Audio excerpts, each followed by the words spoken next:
Dipstick's an amazing piece of kit that finds potentially dangerous structural defects in the underground section of steel street lighting columns.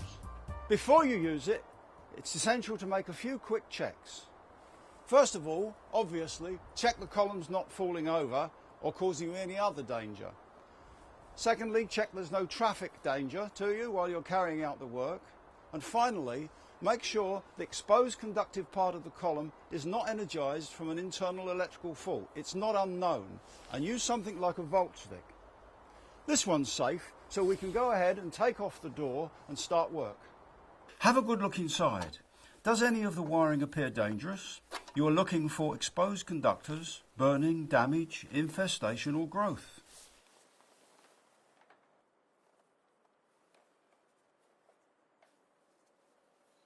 If necessary, have a clean up with an insulated brush, but be careful. There's a lot of potential short circuit current knocking about in a simple street light.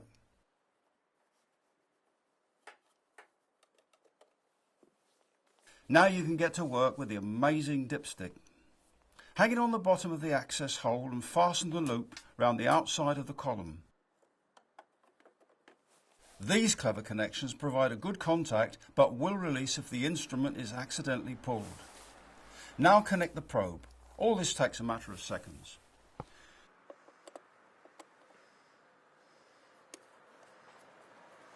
Switch on dipstick, and if it's the first time you've used it that day, enter your security code. Calibrate every time you start to test a column by putting the tip of the probe against the wall about 5 centimeters below the aperture, and setting the unit to 100% full-scale deflection. We're now ready to test this column.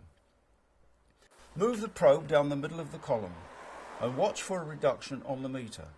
This would reveal a loss of wall thickness.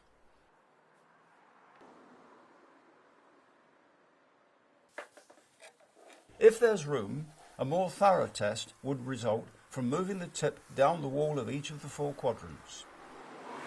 Steadily move the probe down, checking the meter.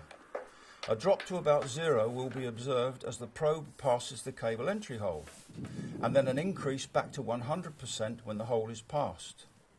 Continue to the bottom of the column. This one's fine, with no detectable corrosion in the root.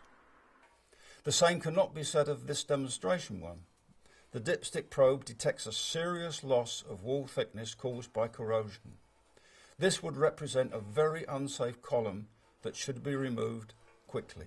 How the results are interpreted is a matter for each lighting authority, but in my view, a red fault, the most serious, would result from a thickness loss of 50% or more over an area of 30 millimeters in diameter.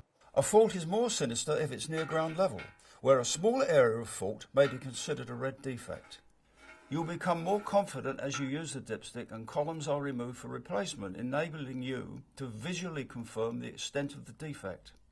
Section losses of 70% or more should result in the immediate removal of a column, while 50 to 70% would almost certainly warrant a replacement in the very near future. If you should find a loss of between 15 and 50%, it would be wise to re-inspect the column within a year. Dipstick is versatile and can be operated by reversing the polarity so the probe can be passed upwards in the column. Although it's unlikely there will be a section loss in the upper section of the column that's worse than the root, swage joints can collect moisture and suffer corrosion. That's dipstick. It's easy to use, it's accurate, and it can help you find potentially dangerous columns. I know it works because I helped design it, and it's been in use for over 10 years.